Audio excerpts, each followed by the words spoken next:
Thank you very much. I will share my screen and let me know if the slides. Wait a minute. Yes, we see it. Yes, thank you. You see, and does does the slide is passing? The first Is it slide we moving? see. Not yet. Yes? We only see the first slide now. You are only in the first, then, wait a minute, let me be back here. I will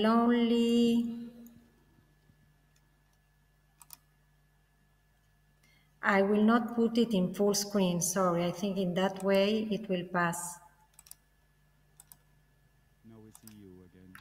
Okay, now it moves. And yes, there you can see it moving? Yes, we see it moving. Okay, yes. then I will leave it Thank there so you can see it moving. Okay.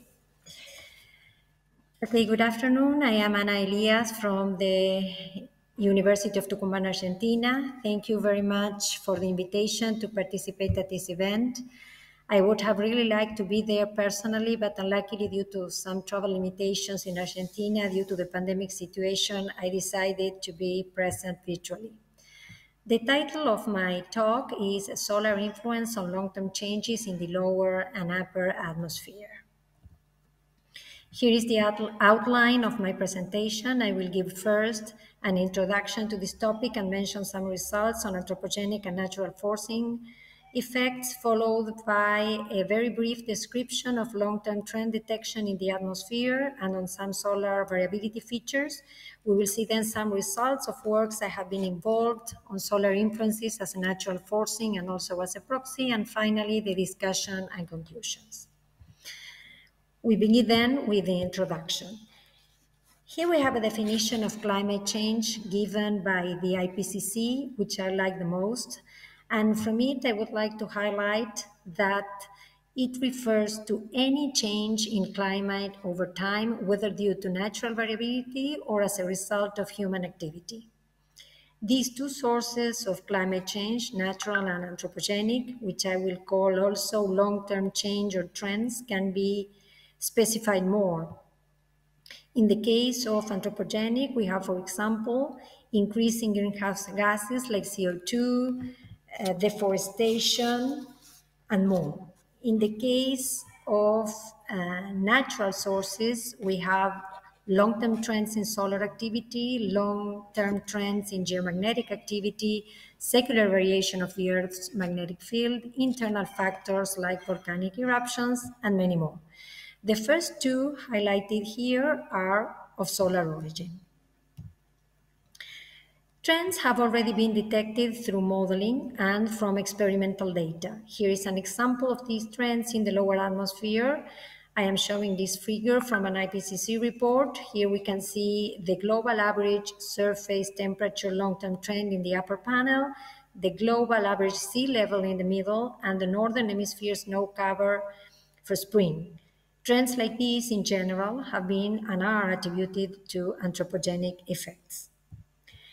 However, the sun as a climate trend forcing has been always considered, and in particular since the publication of the 1991 paper by Fritz Christensen and Lassen, it has regained popularity as a climate change important source in the lower atmosphere, or at least it is the paper that made me decide myself to dedicate to this research topic. Their key point was to use the solar cycle length as a solar parameter, which has a 20-year lag with respect to traditional indices such as the sunspot number. And with this, they obtain a clear, high linear correlation with the northern hemisphere temperature, as can be noticed in this figure from their paper. Their explanation was based on the following. For the lower atmosphere, the total solar irradiance would be one of the most important solar outputs. We all know that this irradiance variability along the solar activity quasi-decadal cycle, which is the most notorious, is not more than 0.1% and would not be enough to induce lower atmosphere changes according to models. However, the Gleisberg cycle of 80 to 90-year periodicity could be more effective, and solar cycle length would be an efficient measure of it. According to this parameter, we have that short cycles correspond to higher solar activity, while long cycles to lower activity. Now, the problem is, as always, which would be the physical mechanism for this high correlation. A plausible explanation would be an indirect effect of solar variability linked to galactic cosmic rays and their role as clouds nucleators. Very simplified, we have that higher solar activity implies less galactic cosmic rays, and this means less clouds of the type that induce temperature increase, and vice versa. There are statistical evidences of this based on cloud and galactic cosmic rays, measurements which I did not include here. But again, as always, we may ask, but is the galactic cosmic ray flux directly affecting the climate or merely acting as a proxy for variations of the solar irradiance or spectral components such as UV? Moving now to the upper atmosphere, which covers the thermosphere and ionosphere. This topic gained importance since the pioneer paper by Rowell and Dickinson in 1989, in which they obtained through modeling the expected effects of greenhouse gases concentration increase in this atmospheric layer. These are cooling, density decrease, and shrink in the thermosphere. This would result in ionospheric layers lowering, E layer electron density increase, and F2 layer electron density decrease. Very briefly, to those who are not familiar with the ionosphere, it is the region where there are free charges, electrons and ions, enough to affect electromagnetic radio wave propagation. This charge density is produced mainly by solar UV and EUV radiation, so unlike the troposphere, it is a region highly sensitive to the solar forcing. Here, I am showing more recent results from modeling by Solomon et al., which indicate the cooling in the upper atmosphere, shrinking, and the electron density effects in the ionosphere as a result of the greenhouse gases effect. The experimental counterpart to this was that the trends obtained from ionospheric measurements after filtering the strong solar effect was not globally uniform as expected, and the trend values were not completely consistent. It appeared then as possible trend forcings in this atmospheric layer, the solar long-term variation of timescales longer than the decadal cycle, bad solar filtering, which is a critical first step in trend detection in the upper atmosphere, and the Earth's magnetic field secular variation, which, by the way, is another main research topic I work on. Let's move now briefly to trend detection and some solar variability features. What do we certainly know? That there are anthropogenic and natural forcing mechanisms that are able to induce long-term changes in all the layers of the atmosphere, which we call climate change. Since a response to any source of variation can be analyzed theoretically and or experimentally, to detect trends due to solar forcing or any other forcing, we can make it through physics, which must be followed by experimental proofs, or we can make it applying statistical methods to experimental data, followed, of course, by a physical explanation of the results obtained. Here, I would like to highlight that in the case of experimental detection, special care should be taken with forcing proxies or indices and statistical methods applied for trend detection. The solar forcing can act through changes in the output of the sun in all forms, light or electromagnetic output in general, solar wind, and energetic particles, and also geomagnetic activity, which consists in geomagnetic storms, substorms, and aurora, and is more linked to energetic particles injection during strong activity periods. There is not a clear difference between them, but we can see here we have the plot of the sunspot number as a solar activity proxies and the AA index, which is in red, which have identical time variation but not exactly Similar but not identical, sorry.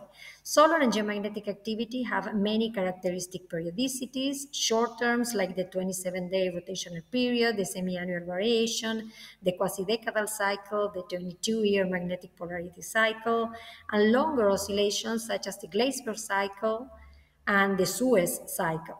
In timescales of 10 years and shorter, solar and geomagnetic activity present differences, as can be noticed in this figure, but when we move to longer timescales, they are very similar, as we can see in this figure, where we have the sunspot number and the AA index after a 10-year moving average. Here to the left, I am showing, just to emphasize, the change in the atmosphere sensitivity to solar changes in the decadal cycle, the neutral temperature height profile for low and solar activity, for low and high solar activity, and it can be clearly seen that it's strongly, here we have almost no effect, but it has a strong effect in the upper atmosphere beginning at 100 kilometer height. Let's move now to some results I've been working on solar influences as a natural forcing and as a proxy. From this paper by Heredia et al. From 2019, I am showing here the time variation of the 11-year running mean of the total annual precipitation of a southern hemisphere station in black and the solar barycentric distance R in red, where a clear statistical association can be noticed since 1950-1960. In this work, we analyzed Tucuman climatic series detecting an overall warming and augmented precipitation tendencies possibly linked to increasing greenhouse gases concentration. And in addition, we identified a relatively strong 20-year oscillation after the 1950s, as we can see here, linked to the planetary hypothesis of the solar cycles. This hypothesis supposes that the barycentric dynamics of the sun could be involved in modulations of the intrinsic solar magnetic and radiative output cycles, and therefore earthbound climatic responses. These results belongs to an undergraduate thesis under my direction, where the association between the North Atlantic Oscillation and the geomagnetic activity is shown. The figures show the experimental data analysis where a clear, strong, and significant linear association is evident beginning in 1950, where we can see here we have the smooth data series and much more clearer in this one. Stronger geomagnetic activity implies, the mechanism is shown here. Strong geomagnetic activity imply an increase in NO components, which help ozone destruction. This means less ozone, a cooler polar stratosphere, a stronger polar jet, and consequently a stronger positive North Atlantic oscillation phase. A problem would be the decrease or almost inverse correlation, which we can see here previous to 1950, but at least in the last decades, it explains it very clearly. Here is part of the results shown in a very recent paper. How much has the sun influenced northern hemisphere temperature trends, an ongoing debate, where 16 different estimates of the changes in the total solar irradiance were considered. Here are they, together with 5 independent northern hemisphere temperature estimations. Here are the temperature estimations. And global warming since the 19th century is observed in all the time series. In order to assess the role of the solar forcing and to compare with the anthropogenic forces, temperature time series were first fit linearly to the total solar irradiance, and then the residuals were fit to the anthropogenic forcing time series. The total linear temperature trends are plotted as blue bars in all these figures, one per each solar activity proxy. And the left bar to each of the blue ones, we have the linear temperature trend of the combined solar plus anthropogenic fits, and we have solar in yellow and anthropogenic forcing in gray. It can be clearly noticed that the estimated role of the sun, that is the size of the yellow bar in each of these figures, depends on the solar data series used. for trend estimation. And this is a key result, especially in the search of trend sources. From these figures, we can see that it can have a really strong role, as we can see in some of these bars, or maybe no role at all. And here I want to mention some results for the upper atmosphere. In this case, we have a twofold problem. The sun has a strong influence in the upper atmosphere trend, and since this layer is so sensitive to its shorter scale variability, it can affect the estimation of these trends through bad filtering. This problem is similar to the previous one I just mentioned, where bad choice of the total solar irradiance database can lead to wrong conclusions. The results I am showing here belong to an article which has just been accepted for publication. Here we analyze the long-term trends in the F2 critical frequency, which is a measure of the peak ionospheric electron density. As before, we are interested in long-term scales, so the first step is to filter the decadal cycle. Here we can see the filter series for 3 different stations and using different solar activity proxies. At first sight, we could tell that the first 2 stations present a decreasing trend, which would be in agreement with the increasing greenhouse gases content. However, the last station shows an increase, which is not in agreement with the greenhouse gases concentration. This station is Iowa. And again, the solar influence comes for an explanation here. We have here in this figure superposition of the 4 minima considering the 12-month running mean of sunspot number as an example, and the solid line, this one is for the minimum between cycles 21 and 22, dashed between 22 and 23, dotted between 23 and 24, and those dashed the last minimum, which are these last 2 curves. We can clearly notice that the last 2 minima are lower than the previous 2 and longer in duration also, and this somehow could induce ionospheric trends which evidently are not filtered through the traditional methods and appear as decreasing trends as those expected from greenhouse gases also. Here I would like to comment on the solar influence, which in fact is not a true physical influence, but is linked to its bad filtering from ionospheric parameters and may result in trends which are not real, but just a byproduct of the detection method. FOF2 at some station during solar cycle 23 were higher than expected. Here is the solar cycle 23 with this circle. And FOF2 is the black curve, is higher than that would be expected from solar activity. So this ends in systematic positive residuals, and finally we could obtain a positive trend which is not really induced by the sun, but is induced by the sun filtering procedure, which in this case is not adequate. But well, it's another, the sun here is also like the responsible for the trend we obtain. Okay, and finally, let's move to the discussion and conclusions. First, model considering physics and statistics considering experimental data both tell us that the lower and upper atmosphere respond to long-term solar variation. Second, the lower atmosphere is a more complex system with many interactions, and as such, the solar climate variability is still controversial and needs more results and analysis. Third, the upper atmosphere is highly affected by solar variability in short and long-term scales. And last, in addition to the true solar influence in the atmosphere, its experimental detection can be hindered by statistical procedures and/or a bad choice of the solar proxy used to measure it. Why is it important to understand and measure the atmosphere response to solar variation? Well, we live in the Earth and we want to understand and predict the atmosphere behavior, which is essential for human life. Okay, thank you very, very much for your attention.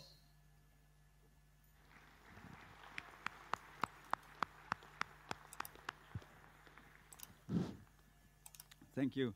Thank you, Anna. Thank you very much. And so do you have still some time for the Q&A? Do you? Yes, yes. Okay, excellent. So, I guess die Fragen können auf Deutsch gestellt werden.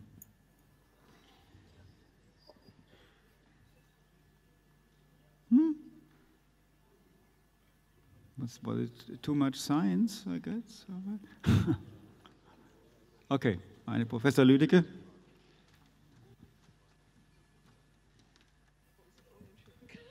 Thank you very much for your very interesting speech. In the last fall, you made the remark that your results could be hindered by statistical procedures. I don't understand this. Can you explain it, perhaps, what you mean with this? Yes, in particular in the upper atmosphere, we have, in order to detect trends, linked long-term trends, I mean longer than the decadal cycle of the sun, we have to make some filterings. And I think we all know that when we filter time series, we can induce some spurious variations which are not inherent to the time series itself. In particular, the solar field, the solar activity filtering from ionospheric data is done through a linear correlation with solar activity itself. And we do not have measurements of the true solar forcing, which is the extreme ultraviolet radiation. We use proxies for that. And proxies vary like EUV, but not identical to EUV. So when we do that kind of filtering, we are somehow inducing maybe some spurious variation which are not inherent to the EUV. And then after that, to that filter series, you apply the filtering procedure. And what I call also a statistical problem is, for example, in the paper I have just shown you on the trends in the Northern Hemisphere, where the trend depends on the total solar irradiance database that you used. I think that is, again, like a kind of statistical issue because it depends on the time series you choose. That is what I would call statistical, like trends, like have statistical problems, I would say. Okay, thank you. Does that answer your? I think I understood your statistical problems. You mean somehow statistical artifacts by the method. Yes. But I have another question. You suggested an index instead of the sunspot number, an AA index, and maybe it was too fast for me, but I didn't get what you meant by AA index. Can you explain on that one more time, please? Yes, the AA index is an index which shows the time variation of the geomagnetic activity. Even though it is similar, well, it is induced by the sun, of course, but it has not identical variation with the solar activity. For example, if you compare the sunspot number and AA index, unless you go to very long time scales, they are not identical. And the geomagnetic activity would be also, for example, there are many papers that argue that it is the geomagnetic activity, for example, which alters tropospheric circulation patterns. And if you use the sunspot number as an index, you will not get any correlation. While if you use AA, I used AA index as an example, but there are many other geomagnetic activity index, maybe AP, KP, or DST. They vary like the solar activity, but not 100% equal. So your results will vary with the index depending on the index you choose. Okay. Die Fragen können auf Deutsch gestellt werden, das muss nicht auf Englisch sein. Okay, war das erschöpfend? Okay, Anna, wait, there's one in the front. Okay. Sorry for being late. I would like to come back to the basics, the very basics. When we look at the discussion about climate change, there is one party says this is mainly sun-driven. And others say this has something to do with carbon dioxide and whatsoever. I think the reality is a mixture of both. Can you give us a rough figure, approximation, how much of the climate change is driven by the sun and how much is driven by other factors?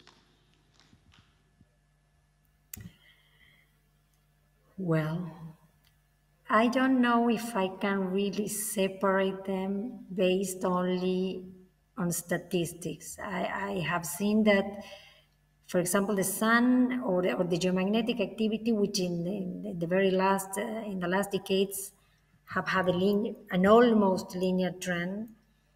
And when one tries to detect it statistically, if you filter first, for example, the solar activity, you remain with no trend, and then you check for anthropogenic activity and you see nothing.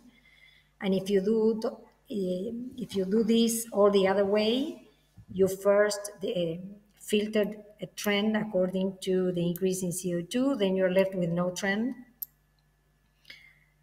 But maybe the trend, unless you know physically which one is the responsible, I think that it is very hard to attribute which one is more responsible, at least for me.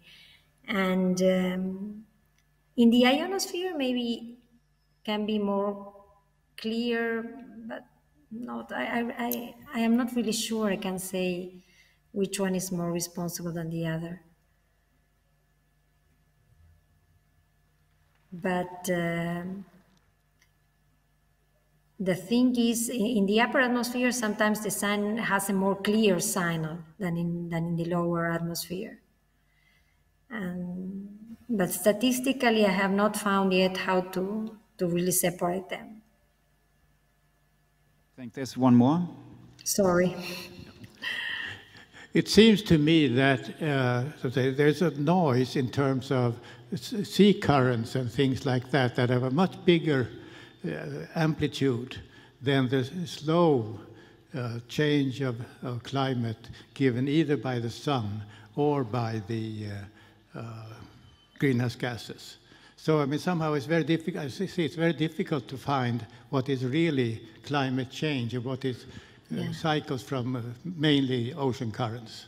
Do you have any comment on that?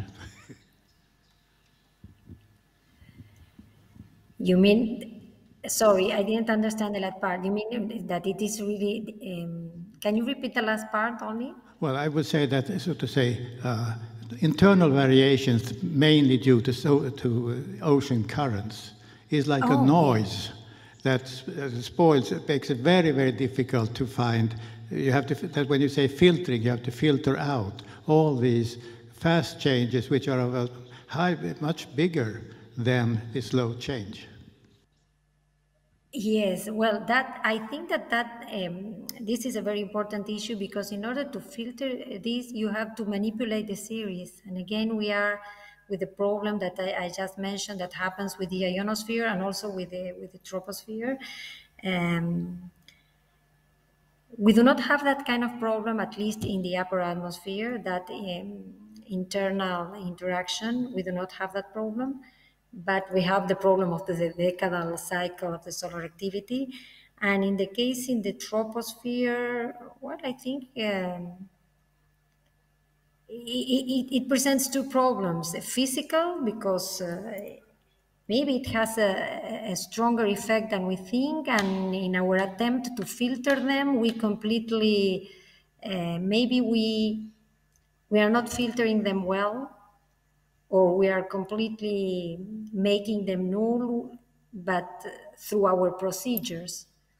So again, it's the same problem as the one with separating two sources which vary very similarly. And the other problem, I think, not only is the filtering problem and all that, but it's the amount of the response of our system. It's so small in comparison with other natural variations that makes us even harder to obtain statistically significant results. That's another problem, no? The amount of the response. The long-term solar effect and the greenhouse gases effect, they are all really, really small. So that's another problem, I think. Okay, Anna, thanks a lot. Thanks a lot for your contribution and for this exhausting answers. Thank you. And thanks for making really time in your schedule for us, and all the best. Thank you for allowing me to give this speak at this time. Okay, thank you. I really appreciate it. Okay, bye. Super.